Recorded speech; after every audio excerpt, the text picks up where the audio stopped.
Hello, everybody, and welcome to this leadership live stream. I was about to say this leadership live stream. It's been a while since I've been on the stream, and I apparently can't speak anymore. But I'll try and keep it together for the remainder of this. I am joined by Mod Kieren. Hello. Kieren. And we've got Mod MikeD. Hey, Mike. Howdy. And Mod Sween. How you doing, Sween? Hello. I'm very well. How are you? Good. Yeah, I'm not too bad, thank you. I'm pretty. Yeah, I'm tired, but it's my own doing. I'm not going to talk about it on this stream.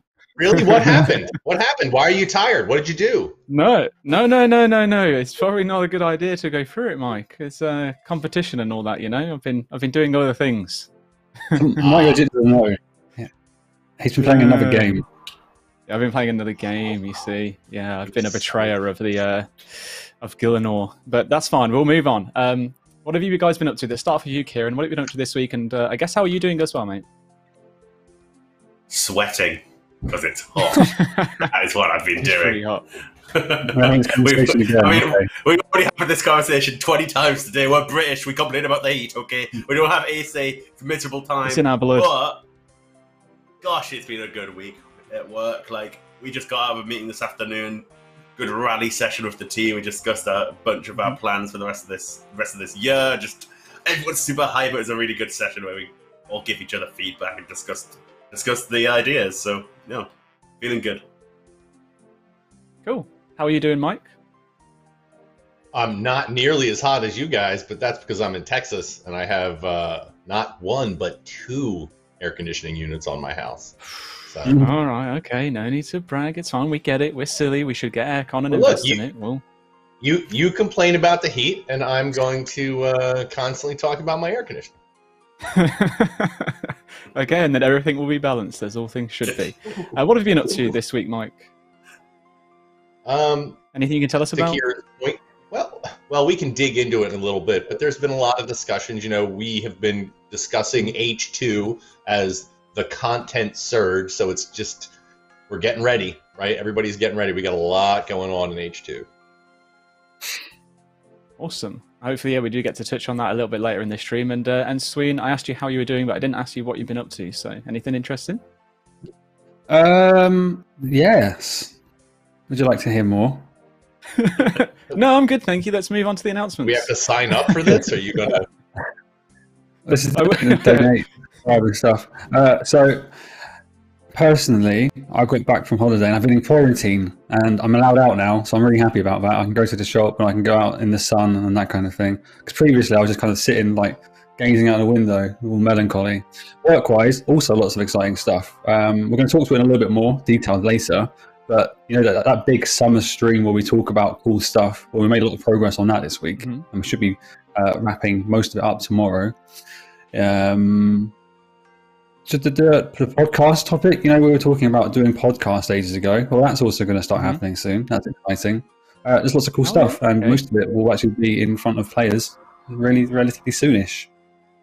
All right. Can't wait. Well, let's not delay things. So Very excited for Euro starting soon as well. I will pretend to also be excited. Yes, Euros. Let's go. All right, announcements. Exclamation mark TOB. Last week's update saw new Theatre of Blood content. Since the release, we've made a number of fixes, including some changes implemented yesterday afternoon.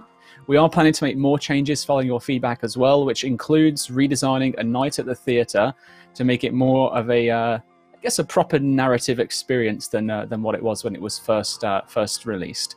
You can check out the change logs and feedback sections at the top of the news post with exclamation mark TOB.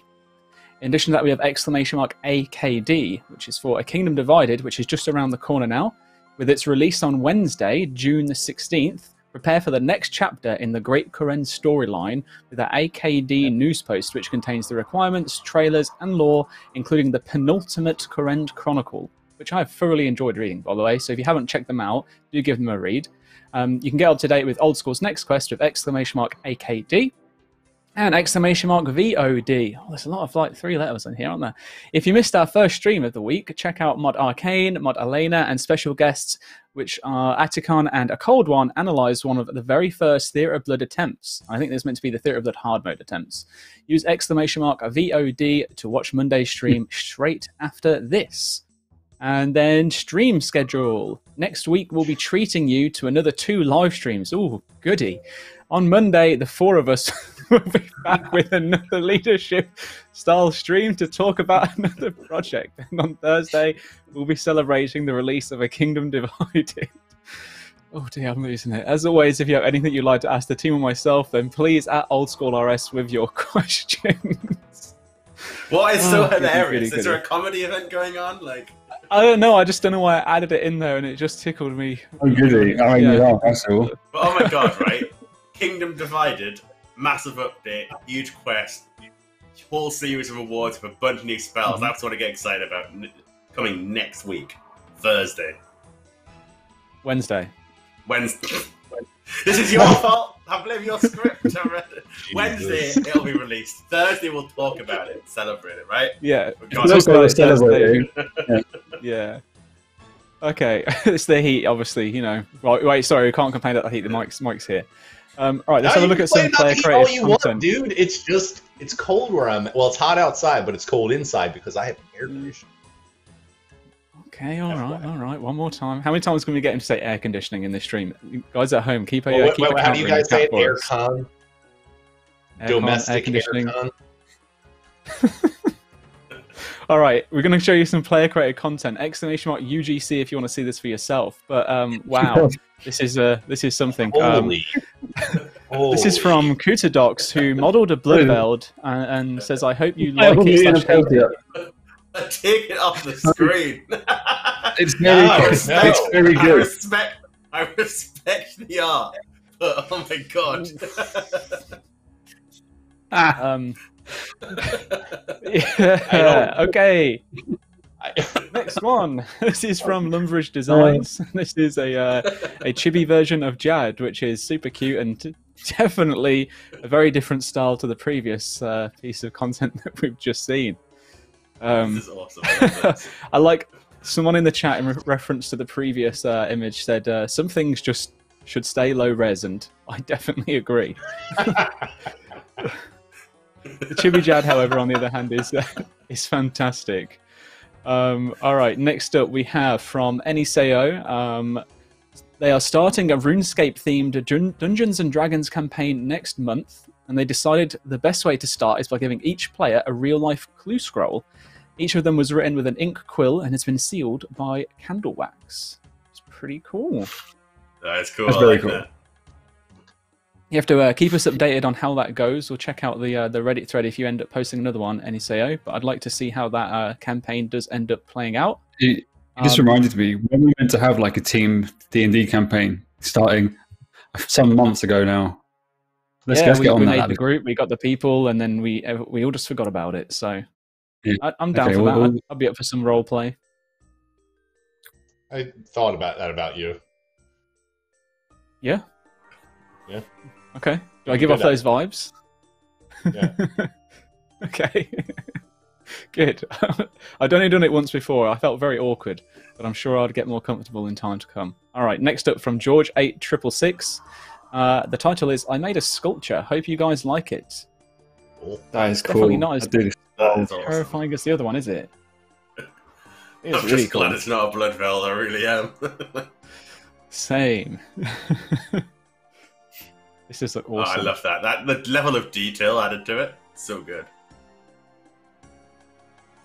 We get a nice zoom up too. This stuff makes me feel so untalented. Same. It just reinforces the fact that I'll never be of a creative mind, but that's fine. We all have just get all these streams and say dumb stuff instead. It's all good. Yeah. Someone gets a talent, we get to do this. Exactly. It literally is my job to come on here and make a fool of myself. Thanks for giving me the opportunity, everyone. I appreciate it. And last but not least, this is from Witchcrafty YouTube, and they made a Bloodhound plushie.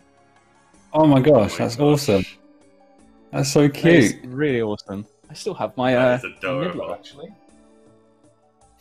She's just chilling right here. Oh, hell yeah. Very talented, Witchcrafty. Great work as always. I'd really like to see some plushies actually in the merch store. I wonder if we can make that happen at some point. Okay, right. We actually have one more image to come up, and I'm going to throw this over to you, I believe, Sween, if you want to go through it for us.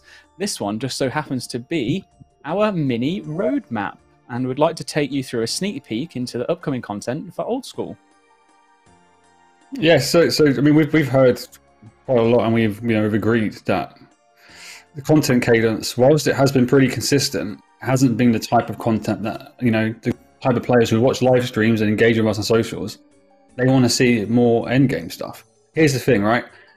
There isn't much of that in June and July, but there is really cool stuff. You can see June, the Kingdom Divided. We've got some Pole 75 stuff coming in. Equipment Rebalancer coming in for Sandy's Nightmare. July, that is pretty stacked. I could barely fit everything on to that image. I mean, I could have made the box bigger in hindsight, but I didn't do that. We've got Combat Achievement. We're remaking A Night at the Theatre.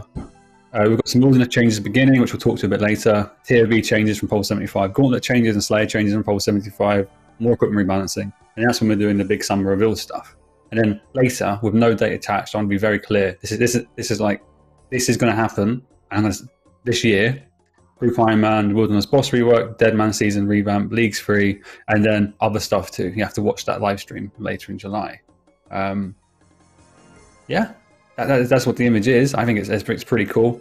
Hopefully, it'll help position in your minds, the players' minds, what's coming up. We don't have a fixed date yet for that summer reveal stream. We'll be working it out very soon, but it's going to be in July. I'm seeing something like stalling Group Ironman, stalling it. Like we said after Clans, we didn't mean like the day after. It only came out a couple of weeks ago. The infrastructure's delivered. Now we've got to make the content. It's coming this year.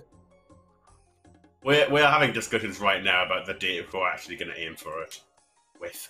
And obviously at some point we'll tell you. But yeah, really, we want to do a better job at just communicating what's coming up. Right, there's so many things going on at once nowadays. Like we have a poll going up for this content, that content, that content. This helps us to just tell you when is it coming, roughly. Obviously, we don't want to promise things and not deliver, so we got to be careful where exactly we say things are coming. But the big thing on this summer reveal stream. That's when everything's going to get hyped. That's when we're going to announce some of our, bigger intentions with the rest of this year. So, exciting things on the horizon. Great. And just to reiterate, I think you may have mentioned it, Sween, beforehand, but in the section that says later, that means later, but still this year. Is that correct? Or? Yeah, it's just entirely our aim to deliver those things this year. Awesome. Okay, so we have a pretty interesting rest of the year to look forward to, and there's still more, obviously, to come with the summer reveals as well, right? Absolutely. Mm-hmm. I'm excited about that. As well. Go on, Kieren. I'll go after. You go. I just say that's where all the excitement. That's where the big exciting drops are going to happen, right? Like we're looking at a sort of showcase. I think the next 6 months in that stream, right? We're going to just we're talking about different ideas of how we could do that reveal stream. It's all super exciting, and I can't wait. Also, we don't have RuneFest, so we can't do the big stage-based reveals that we would traditionally do. Mm-hmm, for sure. And I think so. This kind of made us think about how we want to start, announcing the bigger stuff. I think whilst RuneFest, the annual reveals are very cool, it does mean that announcing 1 year's worth of content in one go, stuff changes, plans change. Whereas what we might, if this stream is successful, one we do next month, maybe we go to a cadence that's more often, maybe only look 6 months in the future, and then we do 2 of those a year instead of about 1 year thing, so then it's more relevant. Now, I saw a question in the chat about does the MM season equal the tournament? I probably should just wrote Deadman. Yeah, that would be a tournament. The format is still TBD, but we're pretty happy with it, and we're going to start reaching out to players quite soon to get some feedback on what we've got in mind. I think there's a question coming up about DMM, so we'll save our answer for them.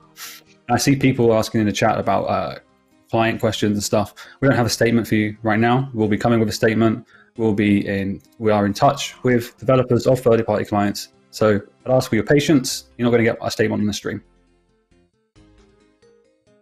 People asking, Cool. does that mean no more RuneFest? Don't have an answer for you in the immediate, but obviously we haven't been able to do it because of COVID. I think we've got every intention to bring RuneFest back, you know, once the world permits us to do so. It's very ominous. It would be good. I do miss RuneFest. We all miss We all RuneFest. miss It's a huge Aiza's boost to everyone, right? Aiza's house for Apparently- RuneFest. Apparently, RuneFest is going to be held in my kitchen. That's not happening. I'm really sorry, but my kitchen is not big enough. And even if it was, no. No. We'll wait till RuneFest, and maybe I'll bring a kitchen to RuneFest, and we can recreate it there. All right, let's have a look at some questions. Am I okay to move on? Before, I'm going to say, Oh, go ahead. Ayiza, you're such a great host. I think you're robbing the players. Whenever we go to yours for like some drinks or a barbecue or something, you treat us so well, like with breakfast and lunch and stuff the next day. I think you should host RuneFest and you should cook breakfast for every player because they'll be in for a treat. Oh, right. Okay, I see how this is. No, okay, thanks for that, Sween. I guess I'm hosting RuneFest next year. If it happens next year, of course, COVID depending. Wow. All right. So, question number 1. I'm going to pretend that never happened. Boss Dark 101. Thank you, by the way, though, Sween, for the compliment. I'm glad that you enjoy my hosting abilities. You were right. This is actually about Deadman and PvP. They're asking, when will the blog be released for PvP? Can we get a roundabout estimate for Deadman mode, and will there be a separate blog for it? Will the next Deadman mode be substantially more unique compared to previous versions?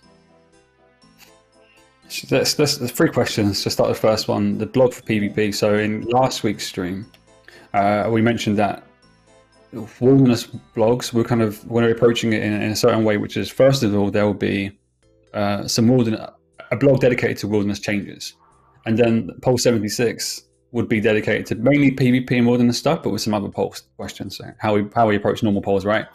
And then the next final stage of this project would be the wilderness boss rework.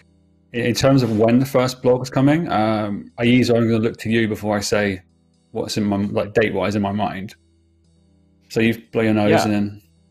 Yeah. I was doing. Sorry about that. It's I'm going to blame it on the. Mike has a cat. Oh my god, it's adorable. It wouldn't stop. So it was cute. meowing right next to me. It was getting real loud, so I decided to nip it in the bud. To be fair, in the pre-call, I could hear the cat meowing. It's got one loud meow. Dude, that's what I thought you were laughing at it earlier because it was not stopping. I'm like, God, please. Very cute. We really need to enable cat jam on the chat for the Twitch viewers. But to the wilderness changes blog, I'm currently in the process of writing it. I came back to work yesterday, so I've just been playing a bit of catch up. But I've been going through a lot of the jobs today that we're going to be putting forward to you guys to so you can see what it is that we plan to do. I'm aiming for next week to be able to release that. I don't want to give an exact date just yet. But sometime next week, that blog will hopefully go live, which will detail the majority of changes that we want to get out, and then there'll be probably a poll to follow that the week afterwards, once we've had a chance to get feedback and make changes and such. So that's that side of things, at least, anyway. Cool. I guess in terms of the Deadman mode, Sween, they asked about there being a separate blog, and will it be substantially more unique? Can we just cover those topics quickly as well? Yeah, for sure. Sorry, I forgot about those. I was distracted by the cat. It's all good. So estimate for release dates, we're not going to give you one yet because we're not ready to. But like you saw in the roadmap image this year, we're aiming to deliver that Deadman this year. There will be a separate blog for it, but way before that, and we were talking about this yesterday and today, we want to get some players' feedback on our ideas, some proposals for Deadman. So I imagine I can hear it. That's the other cat. Never mind. Oh, okay. Jealous. Yeah. So there will be a separate blog for Deadman when we're ready. First of all, we want to get some player feedback on what we've got in mind, and will it be substantially more unique compared to previous versions? I would definitely say so. Substantially more unique for sure.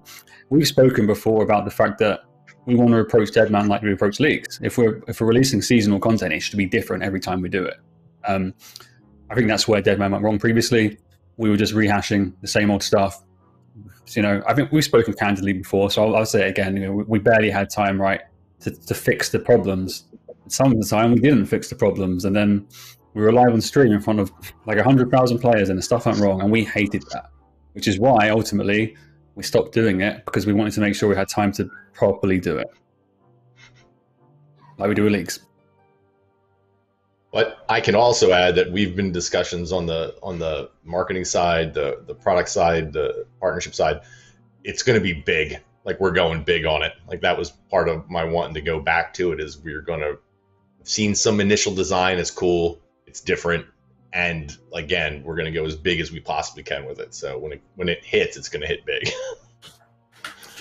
As Flippy describes, Dead Man is looking really juicy this year. Juicy, very juicy. Okay, let's move on to the next question then. It's a little bit of a follow-up one. I wonder if it depends. I guess Sween, you can be my guidance on this one. But any update on Wilderness and its current state coming from Jofarius? We're going to make some changes to it, and we're going to put those changes in front of players. In terms of its current state, we know the people who frequent the Wilderness aren't necessarily happy with all of its current state, and that's what we want to try and address. We had something like 30,000 people who responded to the survey. Mm-hmm. Is that right? So yeah, it was like 33,000 in total, I think. Yeah, more than some of our polls recently. We're really happy with that. So we've got a lot of info on how it works, and we were asking about players' motivations for going there, why people don't like going there, what they'd like to see. We pretty much asked players what they felt about its current state. I don't have much more to say than that, other than we want to make changes to the Wilderness, and we'll be putting those changes in front of players pretty soon.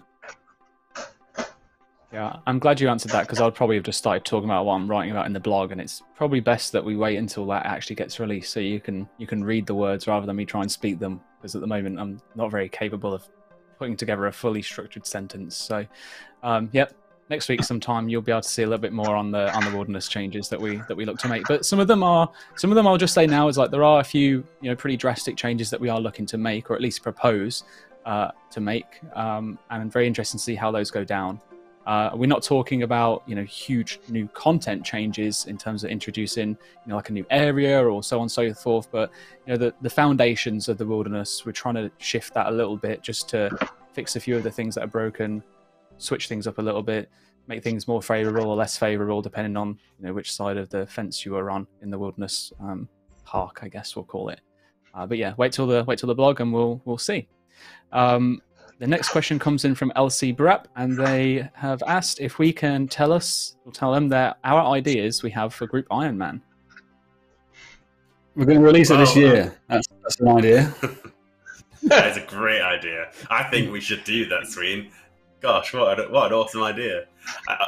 Group Ironman, the design work is pretty much wrapping up. We're just sort of doing feedback rounds internally now. We had a good discussion about it today and a bunch of different aspects of Group Ironman. So, to be honest, we're not a million miles off probably moving to a blog and, getting to that stage.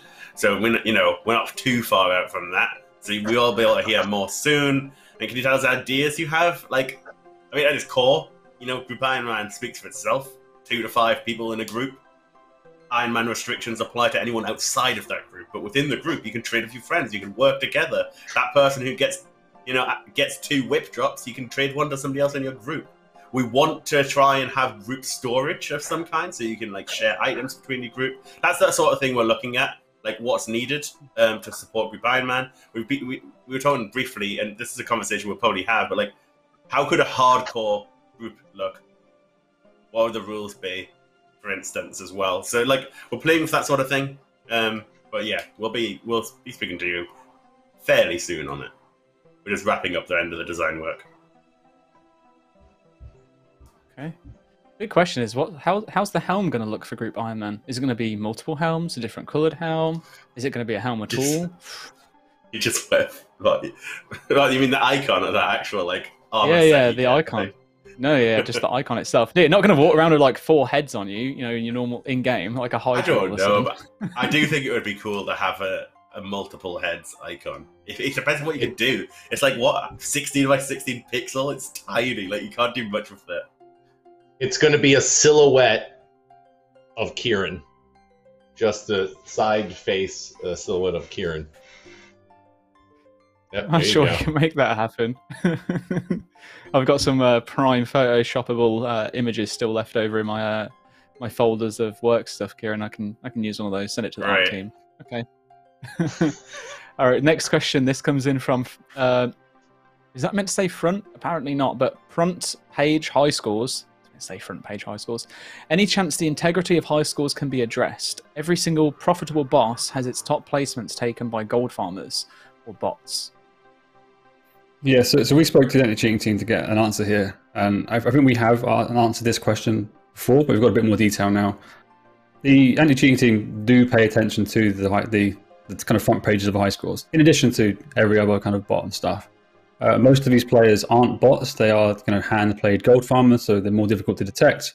Typically, until we move gold, that's when we get banned. But there are telltale signs. Because the tools I have at the moment, they're not perfect for really focusing on the high scores, but they have some requests in which have been approved, and they're going to get better tools to allow them to focus more closely on the high scores, which should hopefully give you what you want, which is the integrity of the high scores being maintained.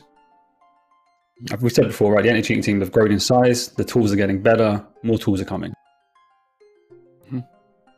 I think even for myself, actually, just to touch on that, you just have to take my word for it because I don't have stats or statements from the anti-cheating team to give you. But like, I personally have been seeing a lot more, people complaining about they've been banned as well for real world trade and all that kind of stuff recently. And I think their efforts are really starting to show. They've been ramping up on that, been cracking down a lot on players that are breaking the rules and such. There's a lot more posts that come up on Reddit, for example, that don't even need smacking down anymore because it's quite clear that people were just abusing. I've had so many DMs as well on Discord over the last couple of weeks, especially, where people trying to claim that they've been falsely banned, and then I'll look into it for them, and well, lo and behold, no, they weren't falsely banned. They were buying their account or selling gold or doing something else nefarious. And it's really interesting to see the stories that people come up with until you turn around and say there's clear evidence of it, and I'm like, yep, you're right, but oh well, I tried. And it's suddenly like, okay, thanks for wasting my time. So a little bit of an interesting one for you there, because I know a lot of people feel like you only you have to go to Reddit to be able to dispute a ban appeal. But if you were wrongly banned, the chances are that your appeal will go through if it is completely correct. And if it hasn't, then it's probably because it was a correct ban. And I probably go through about 20 or so DMs every other day on Discord about that, and so far there hasn't been a single one that has been false. So interesting times. The next question comes in from Godric TV, and they say, morning, good afternoon / evening. Has the dev team put any thought into adding more item syncs into the game? Thanks. Have we? Go on, Mike. That has been, well, I won't go, obviously we're not going to go into super big detail, but yes, we have identified that there are issues, and we have been ideating on it for, I'd say probably, we've been talking about it for a bit, but it's probably about the last month we really started to focus on it, right? We know we need to address it, and we have a number of options that are on the table that we are discussing, and how to progress them, how to move forward with them. But we do, I think you guys had the stream about talking about the tax. I think that's a super good idea. It's a strong leader in the what we can do right now. But just we are looking at it. We do know. I don't know if you want to add anything, Kieren. Yeah, I mean, for sure, we got to find the right methods. Like, ideally, we have something that can be quite general and target a large range of items. You can do specific things like, okay, with clans, like we love the idea of clans being able to upgrade parts of their clan hall for item sinks, gold sinks, that kind of thing. Like, and then the clan can pitch in together. Like, using content smartly is great. I mean, obviously, Invention and RuneScape did it really well across the broad spectrum of items as well. So, like, lots of different things we can look at, but we know it's certainly an important topic. No one likes to see like the price of a dragon axe and look at that and like, why is it so cheap? There's lots of problems beyond just item sinks, though. Like, there's the source of these items might be the problem, right? Gargoyles that drop a lot of stuff, or a lot more people doing Dagon of Kings nowadays than ever did in the past as well. There's lots of other factors, but yeah, it's something we're discussing. Okay, great, thank you. Right, this one's a bit of a long question, so I'll do my best.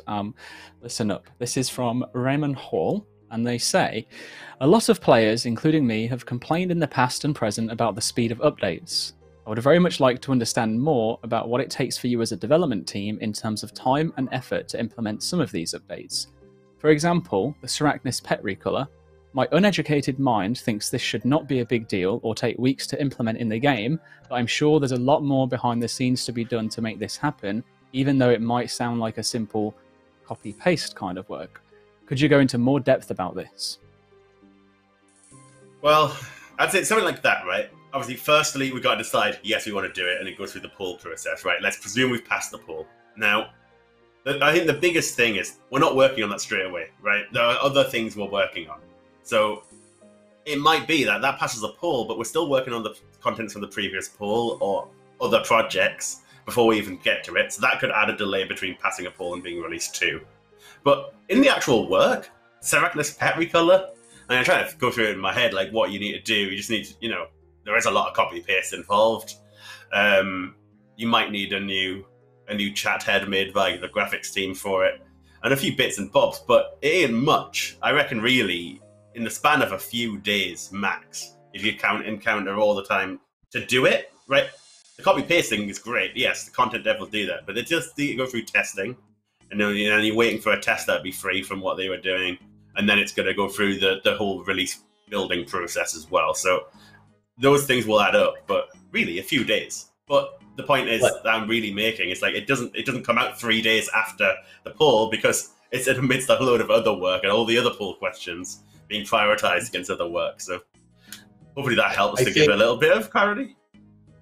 I think because I've worked on other MMOs, right? And when you're polling, I think polling for old school is integral to what it is. Like it is a pillar of the game, right? So you have to do the polling, right? It's part and parcel to why you play this game. So that has to be taken into account. But there's all these side things, right? We were talking a little bit about it earlier today, which is saying that, okay, let's just say this recolor. Okay, it should be easy. It should take no time. This many man hours of time, whatever. Then it's got to, like Kieren said, it's got to go through testing. So now, if you're testing this, what aren't you testing? Because there are 100 other things that need to be tested. Then it's got to go live. It's got to get into a build. And then you have to hold out against it saying, oh, hey, if we did this, it would take 3 days. But if it was 3 days into a sprint we're already doing, then it pushes the release of Group Ironman out a 2-week period of time because that's what a sprint runs. So it's like it's like there is, to your point in the question, there is a ton of stuff that goes on behind the scenes that you have to weigh before you can even decide if you want to move forward with doing it, because there are other things that a lot of people are waiting on that we want to get out too. So okay, no, thank you. Hopefully that helps. This probably sounds like a topic in its own right that could be its own kind of like stream and going through the process if we were ever wanting to go into more detail about that. There's so much we could talk about in terms of how things actually play out internally and such. Maybe some people find it interesting as long as we're careful about the kind of things that get brought up at least. Okay, the next question is from Carsian, and they have asked, when do we get the account security update you promised so long ago? That's a great question. It's one we get asked all the time. I think the short answer is we don't have a precise date on that. We said it before in gazettes and on streams, but the work was identified, like the changes we wanted to make were identified, kind of time costed, prioritized and stuff.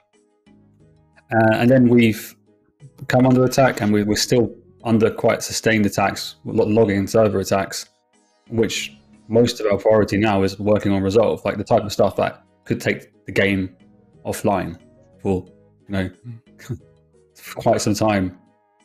So that's the work there is kind of tied up. It just pushed priorities back, and I know here's the thing: as a team, we are incredibly frustrated that we can't deliver those updates. The updates that we announced and said we're going to do, updates that we acknowledged were probably should have come years prior to us announcing them, and we gave some time frames, and then we missed them, and we haven't delivered on them, and we are frustrated, and we feel crap that we do that. The work is still there. It's still on the agenda. It's still going to come, but we just don't know when. The first priority is resolving these attacks and kind of securing the health of that aspect of it before we can move that team onto other projects like account security. Okay, thank you. The next question comes in from Abnormal Armadillo.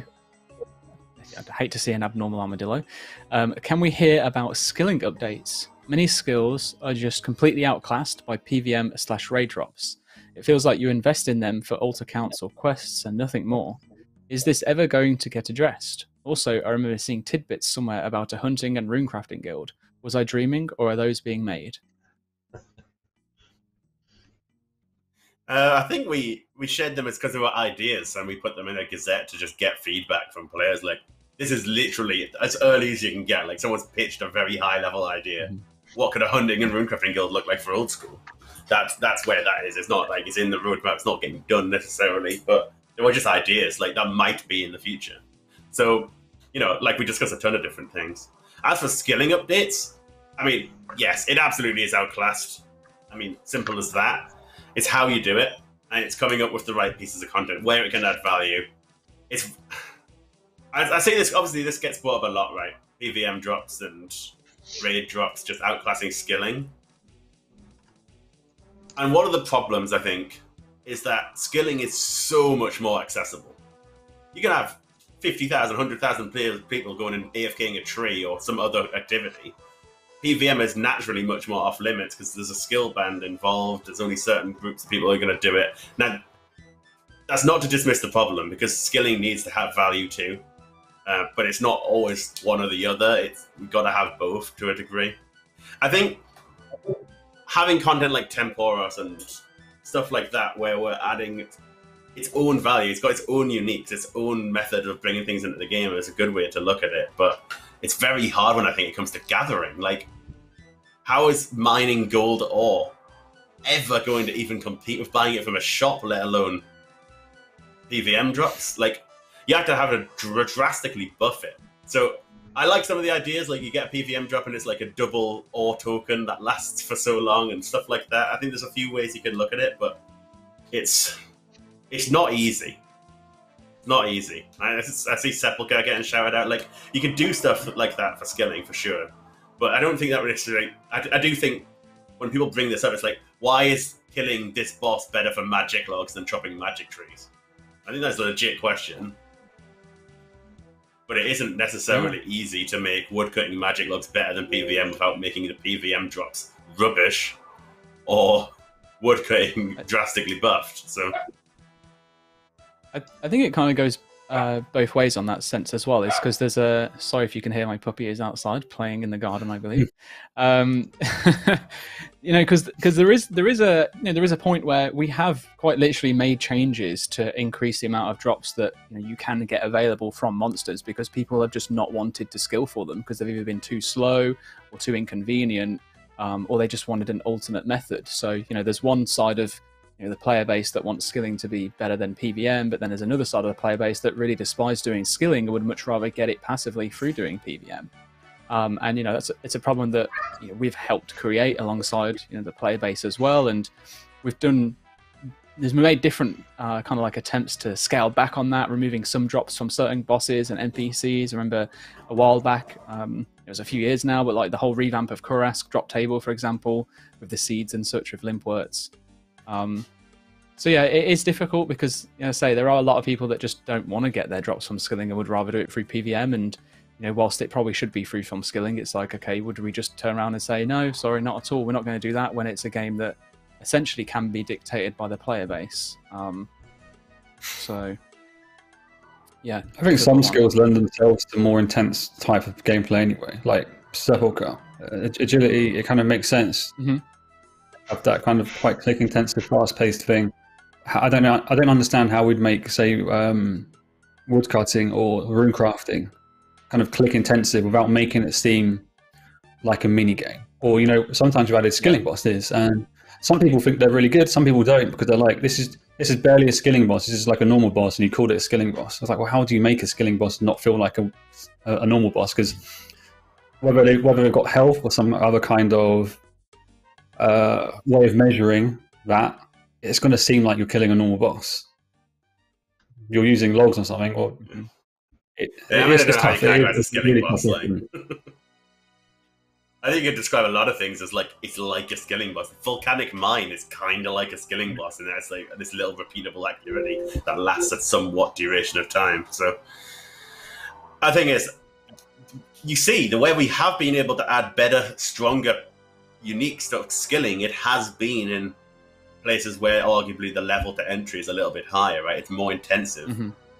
It's probably right that chopping magic logs is slower, because you can just literally click on a tree and wait for minutes before you need to click again, right? It's super AFK, so it needs to be balanced with that in mind as well. But yeah, skilling needs to be rewarding, and I think that's the underlying factor, that it needs to provide rewarding systems. So. Okay, perfect. Thank you. Next question from Kazar, and they say, any chance of making it so we can scout Chambers of Xeric raids on the vanilla client and mobile? Third-party clients have such a big advantage when it comes to solo raids. I would love to, because yeah, it's rubbish. I mean, no matter how well we balance raids, and this is obviously not to dismiss that we should do that as well, right? Like, make some of the other rooms better. We've done it already. We have improved and made changes, but it's never going to be like Vestibule is the same as this room and is that room, because otherwise, what's the point? So, I would like to, I'd like to let it be easier on our client, because it's perfectly reasonable to be able to see what's in a raid. Just a regular game feature in my eyes at this point. It's how people do raids. So. Okay. Kukeli has asked. Sorry, does someone want to say something then? Nope. Okay. Any idea if the tip-off email is still in use? I often send a list of extremely obvious bots, and it feels pointless when they still appear on the high scores a month later. Because we asked the anti-cheating team for some more information here, because they're the ones who look after the mailbox, just as we did with the high scores gold farming question. They've given us quite a bit of info. They said it's something they do monitor. Due to the volume, they don't take action on everything. Generally, they use it to notice trends or other anomalies, but they do read everything. But the level of detail they put into each tip-off, it depends on the quality of each one. They've said that like the varying quality of tip-offs make it a really ineffective thing to solely rely on. Back when I was in the support team, way back when, I had access to the tip-off mailbox myself, and I can definitely attest to that. Sometimes you've got these really like expose type in-depth documents, and other time you've got barely anything to go by. Maybe a list of accounts with no explanation of what they're doing or that type of stuff. Sometimes it's riddled with typos. So they keep an eye on it, but it generally depends on the quality of info coming in. I'm not saying that for this person asking the question said they send tip-offs. I'm absolutely not saying that their tip-offs are bad. I don't know, but it does. Yeah, I don't know about your particular case. Please do keep sending them in. The anti-cheating team do use them. They find them very useful. Just make sure they're of a high quality tip-off. Okay, thank you. Visverin, or Visverin, has asked, how do you handle the design for defensive gear in PvM? Even if you have a shield with great defensive capabilities, it would still be useless, and in fact get you more damage than using a shield with no defense but with offensive stats. How do you look at this from a design point of view? This is not really in the design of the equipment, to be honest. This has got to be in the design of the encounter more so. If we want to increase the value of defensive gear generally and make it more useful, the encounter design has to be there. I think if you look at old school cross PvM at the minute, like, you've got a meta that's become defense reduction, right? Like, it's been a very strong use case of like Dragon Warhammer it down, BGS it down. So it's like, even if it... Sorry, I'm getting mixed. I'm going on down an absolute tangent here, I think. This is a podcast topic right here. This is a different...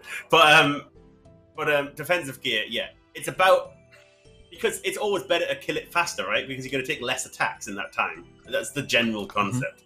So you need to make it more relevant. You need to add You need to just design it properly so it can do that. But you've seen things like Justicia, which are designed a little bit more creatively to try and give them more of a use case, to just up the strength of how impactful they can be. And obviously you do see it get used in Inferno and things like that. But DPS broadly across this game is king, just as the nature of how the combat system is at the minute. So it's about designing mechanics which are going to enhance the usability of defensive gear, or having counters that just deal, I mean, even at a basic level, deal more damage, sure, because then you're going to use too many supplies and you want to have that defensive gear. And if you think of things like God Wars Dungeon, you want your trips to last longer, and you do see more defensive gear used than elsewhere in the game. So it's about being smart, I think. I think second to the DPS being king aspect, there's also the whole prayer mitigates damage entirely aspects, and some of our players are so technically incredible, they can mitigate every bit of damage coming in because they can flick prayers and change prayers accordingly. Unless we add mechanics that are undodgeable, which I don't mind, because I just say you just bring food and you take the hits and you suck it up. But other people are like, no, I should have the ability to mitigate any damage coming in. So then encounters have to be based around, okay, how can we damage players without taking their prayer into consideration, but also make it so it doesn't feel like it's crap coming in. Like, how can we make players not feel crap with undodgeable damage coming in, and still make it feel like a positive experience? Yeah, I mean, obviously the combat system isn't perfect. It's great for a lot of reasons, but this is why you just got to be smart. So you got to be smart. Okay. Yeah, got to be smart. That's how we look at it from a design point of view. So if it's ever bad, then it's just because we're not smart. Well, you could look at I mean, look, if you wanted to change things more drastically, I don't think we should. But like, you could say like the more defense you've got, it actually does reduce the incoming damage. But I don't like that either. Like, for lots of reasons, because this is old school. This is the combat system old school has, and I don't want to complicate it. Right? I think old school's combat system is great because of its simplicity in its nature, but its depth in skill because of how you can combine these simple aspects. So that's great. We shouldn't touch that. Okay, let's move on to the next question then. It's kind of talking also about kind of like gear and such. This one is from Luncho Guy, and they say, when it comes to the range meta changes you guys have proposed, there seems to be a heavy focus on reining in / reversing power creep. Many MMOs would simply accept power creep as an inevitability and release new content which is harder to justify the existence of more powerful gear. Why is the old school team taking such a hard stance against power creep? I think we mirror our players from that regard. We could quite comfortably, you know what, it'd probably make our jobs easier without having to worry about this kind of stuff. Say, actually, you know Gradle and Jad and those really nostalgic, iconic creatures? Whatever, they're going to be garbage. We're going to add crazy powerful bosses with crazy powerful gear. But I don't think our players would like that. I think, we hear from players quite a lot that they don't want to see Armador gear or Bandler's gear devalued. This is why players keep telling us they want an item sync, because they're used to these memories of 25, 30 mil, 50 mil tacits. And you're not going to want to get to the point where tacits are a mil because they're not very useful anymore, or there's a new weapon that can just rinse through this type of stuff.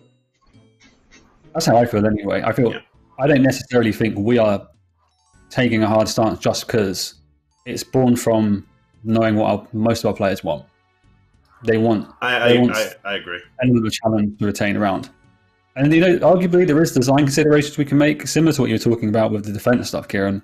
We could say, for whatever law reason, you can't take this brand new equipment piece that drops from this crazy powerful boss into the God Wars dungeon, because you can't. And instead you have to take old gear in. But that feels weird. It probably is a good way around it, but it feels quite weird. It gets quite artificial, doesn't it? So, I like some of the things we're contemplating with, like, okay, what about the idea of, like, you can only use this weapon in PvP or stuff like that, so you can bottle it in a little bit, but I think it's got to be very clear lines, which is understandable. I also like, a simpler concept as it is right now, Chambers of Xeric, right? You can got overloads in there. You're much more powerful in Chambers of Xeric because of that, but it is clearly restricted to that content. So we can be smart again. I'm saying smart again, but you know what I mean.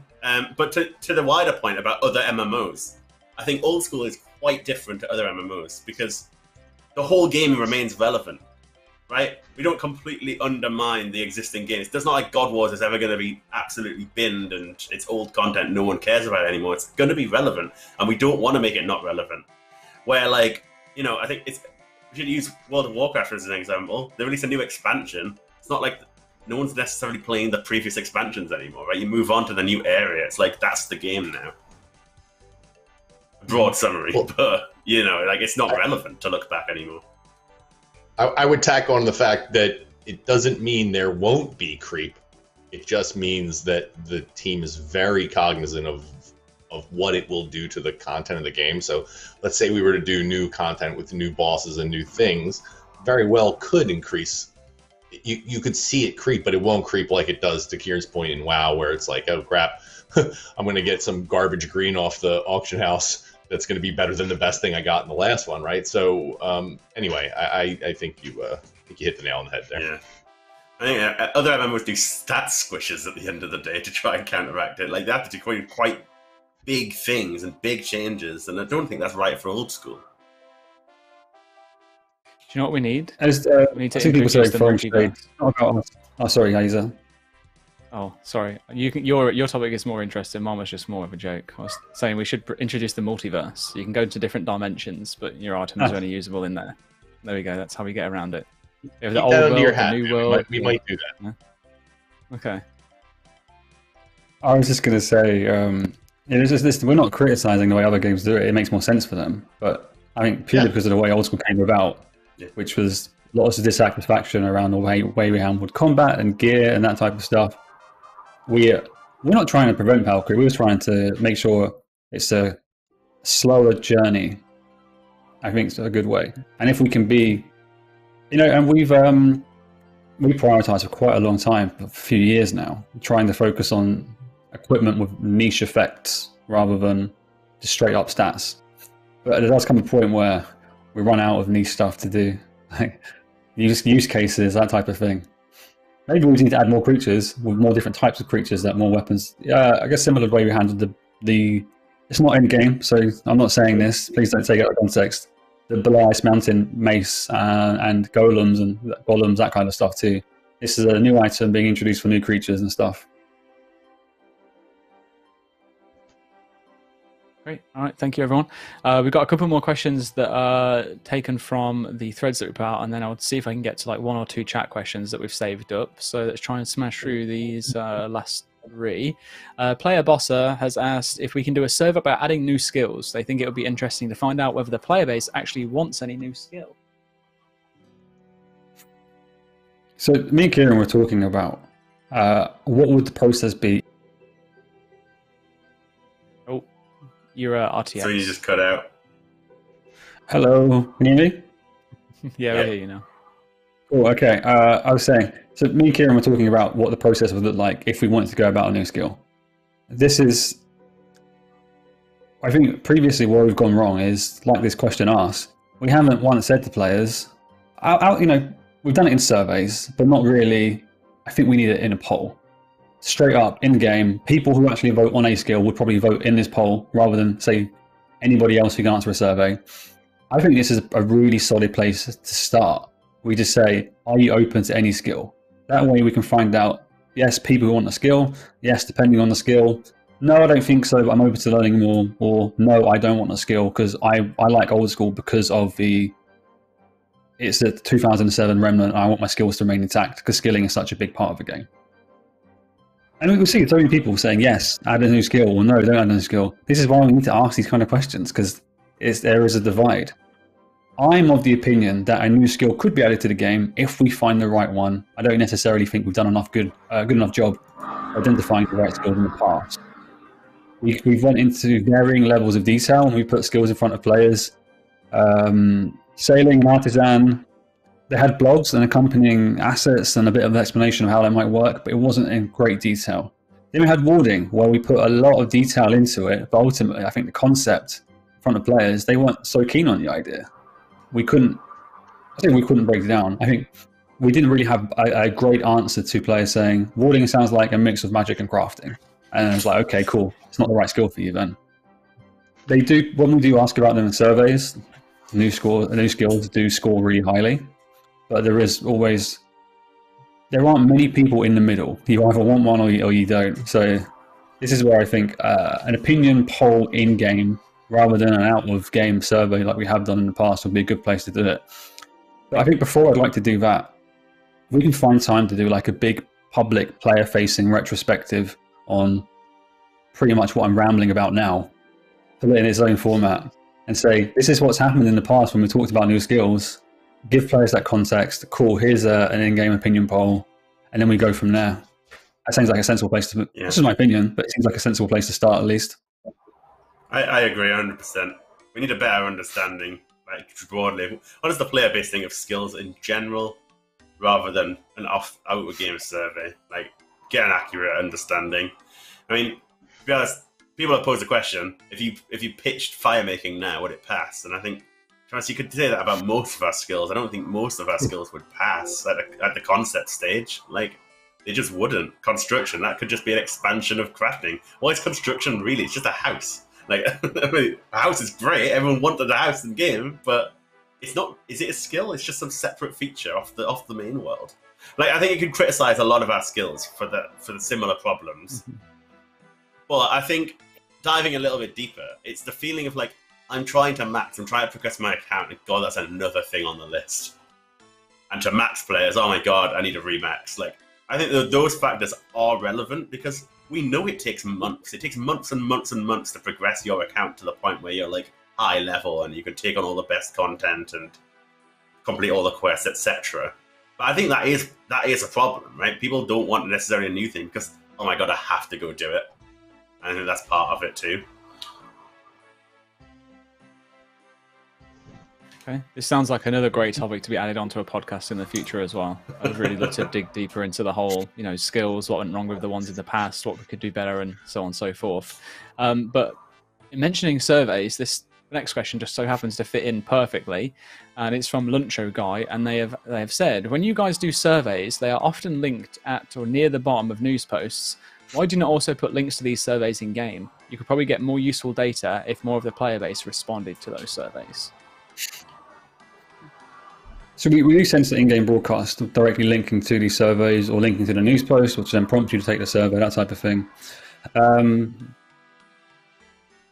mean, I don't know why we couldn't necessarily do that. It'd have to be, obviously, maybe there is a survey button, active survey, click here to take. Yeah. I know there are restrictions in place on different platforms, so I think I'm allowed to say this. Like, I think mobile or one mobile platform doesn't like you linking elsewhere, or I'm not too sure on the specifics of it. That's not really like my forte, that type of like legality and regulation stuff. But I'm pretty sure we could still service it to desktop players at least. Yeah, certainly. I mean, we could even actually put it in the poll booth, probably. Like, it's just in the poll booth, but you just click the poll booth and it opens. Do you want to open a survey and click the link? So we could actually do it in a way that makes sense, probably. Yeah. I think there's a whole load of stuff that we we definitely could be doing and probably should be doing better in regards to information sharing when it comes to both surveys and polls. It was one of my biggest issues that I have personally is that we spend so much time looking at content and putting it forward to the player base, and we've got hundreds of thousands of players, and only a small fraction of those players then end up voting in the actual polls themselves. And I'd love to have more people actually voting on those polls and seeing them. It doesn't matter how many times we add extra broadcasts in or messages on login, it doesn't really shift that number. And I guess the only real thing is to look at what other steps can we take to increase that visibility. And it would help for both, polls and surveys alike. But it's just getting that right balance, because I'm sure many of you would not like something really invasive appearing up on your screen that doesn't disappear until you've filled out the survey or voted in the poll. So it's a very difficult thing to balance. That's the result. People will just click yes, yes, yes, or no, no, no, no, and that's not valuable insight for us. Exactly. Yeah, there's no point voting in a poll if you're not dedicated to it as well. So I see a lot of value in hear me out. A poll about polls, just saying why, like, do you vote often? Why do you vote? Why don't you vote? Mm-hmm. Are polls too long? Do you prefer shorter polls? Because if you think about some of the recent polls, the sort of numbered polls, some of those have got like 40 questions, 50 questions, and we're looking at them going, this is pretty long. Some players like that level of detail, other players don't. So it is ridiculous that we have to do it sounds ridiculous doing a poll. And also, if people don't vote, then we're not going to vote in this poll. So again, the results, I don't know the right way around it. Maybe it's a mix. We need to get that mix of actual data from the poll, and then maybe we just hit up some players for focus groups and that type of stuff too. I would also quite like it if you don't click one of the answers. So I think, correct me if I'm wrong, so obviously each question you can vote yes, no, skip to, right? But you have to tick the skip box on all the poll questions that you want to skip. Or can you just click yes and no on the questions you want to answer, then hit go, and it assumes you're skipping the others? No, that might reduce the burden. That might reduce the burden a little bit, right? Okay, I just want to vote yes to question 1, then hit enter, not enter, or click the button at the bottom, done, right? Even if there's 30 other questions. I think that might help. In conjunction with doing smaller polls, perhaps. I'm seeing people, mention incentives for voting. Again, I think that's just going to skew votes because you're going to feel compelled to spam click yes or spam click no. Or then we make it frustrating. You can only vote once you've had the window open for 30 seconds or a minute or whatever. Again, frustrating. I am sure there is a way we can make polling work better. I love the poll system. Old school is fundamental to old school. Old school came about through a player poll. That's awesome. When we talk to people who work for other studios, they think it's ridiculously cool that we let players vote on things. But I don't think the polling system is perfect. And I think the first thing to understand is why players vote or why players don't vote, and then we can go from there. Let's find out what you really think about the poll system. I would definitely like to investigate that section a little bit more, especially. Okay, I'm going to do one last question, and it's the first question that we picked up from the Twitch chat. It's a pretty big one, and it comes from Russell Stardust. Is there anything else in the works being done to combat toxicity? We haven't seen any movement since the new sensor last year, and it's clearly not working well enough. Yes, we know the sensor isn't perfect. We just expanded it to include words, like additional words. But it's not smart. You can add other letters in between the letters of the words we're trying to censor, and then all of a sudden that's no longer censored. I don't mind saying that because it's not a secret, right? We've got a wish list of smarter tools, and we want to improve the tools we've got. And it's not about censorship. I know when we made the change to the sensor, there was like a tiny little gathering in Falador or whatever, like, don't censor us. I was like, well, you can still type what you want. That's your right. Your right to type what you want. But it's our right to then interpret that in the way we want to. We can turn it into stars because it's our game. We're not going to come around and stop you physically typing, but we'll change those into stars, or we'll take action against your account. And it's worth noting that with the change in sensor, there has been a better enforcement of the guidelines. More people are being punished for being genuinely toxic. Cool. I'm seeing a lot of people in chat that I don't want to come across too rude, but a lot of people just saying really stupid things. Like, at the end of the day, if the words that you're saying are being censored, there are obviously some instances where things get censored where they shouldn't be, but for the most part, they're things that are, racist, homophobic, fascist, all those kind of things. If you want to play a game where you think that it's okay to say those things and it's cool and funny, well, it's not really. It's just kind of like, just got to remember there are other people in the world. You've got to grow up a little bit, and it's not about censoring and cutting off your voice. It's just about being responsible. And about being a bit more mature about things in life, and it's a topic for me that gets really I don't know. It's just one that really gets on my nerves. So people feel like taking away their voice is a big problem when you're just stopping them from being racist or homophobic. That's just stopping you from being an idiot at the end of the day. Mm-hmm. But one of the other just because you want to say those words doesn't mean anybody else should be exposed to it. Because I guarantee most of the people playing this game do not want to see you saying those words, right? It's a bad sign. So, yeah, it's as simple as that. You can say whatever you want, man. I will die for your right to speak your mind, but the consequences of your actions will be grim. Yeah. That's it. That's exactly it. Say, you can always say, "Oh, sorry, Sween." Someone said, "Who is to say who should say what should be censored?" Us. It's our game. It's our choice. So we are going to make that decision. There you go then. And yeah, of course, you can also put people on your ignore list, and people will put you on your ignore list as well. But at the end of the day, like, there shouldn't have to be a point where you have to put someone on the ignore list because you think it's okay to be racist. There is no space for racism and, you know, homophobia and fascism and all that kind of stuff in old school RuneScape. And that is something that will be continued to be cracked down on. But aside from the censoring thing, there are other things that we're looking at in terms of toxicity, because I think toxicity is more than just chat and censorship. It's also gameplay. You know, there are issues out in the world of Gillinor where people can, you know, be harassed, sabotaging of minigames, ragging in PvP, luring, so on and so forth. Luring maybe is a little bit of a different one because, like, you can kind of like stop that if you just don't try and anti-lure someone. But other than game, like, actual abuse issues, which we try and fix. And there are things that we are looking to actually change in terms of that. I can't really go into too much detail, but we'll touch on it, is that we're looking to add new report options in, especially around ragging and you know, harassment in game. But those of you that use the report system often will know that it's not often that great when it comes to reporting a player that hasn't spoke or traded with you, because it will require them to be able to make that report, those actions to have been done. So we're looking to basically change that for some new rule options that will be added into the game that you can report people for, but it does require some engine work to get that done. So as soon as that's done, we will be adding in new report options for you as well that will help us then start identifying players that, you know, are involved with a little bit more of the game content side of toxicity rather than the chat side of toxicity. So yeah, hopefully that will be coming in soon as well. And I think that was the last, because we have gone over.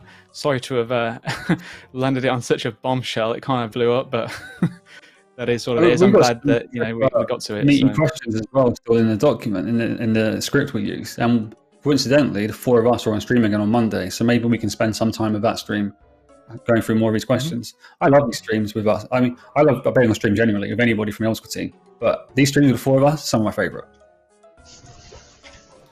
I love you guys. Yeah, it's been good. It's been good. Love you guys too. Oh, love is in there. I love you all too. I guess I should. No. I got. Oh wait, I can't say it. Never mind. I'm gonna be quiet. I was gonna say something, but it would have came out terribly wrong. So I'm glad that I managed to think of it in my head beforehand. Otherwise, that would have been really awkward. But also, love to everyone in the chat who has been very pleasant. Apart from the minor few people that, you know, that were a little bit silly regarding censorship. So be it. You know, I think there's a lot more positivity and love in our community than there has been in a long time. It's really good to see. Thank you so much, everyone, for tuning in today. I hope you have a wonderful rest of your day. Enjoy the rest of your week. Have a great weekend. We'll see you again on Monday. And I think that is going to be it from us. Yeah. So happy games, everyone. Thank you again, and we'll see you next time. Thank you. Adios. Bye-bye.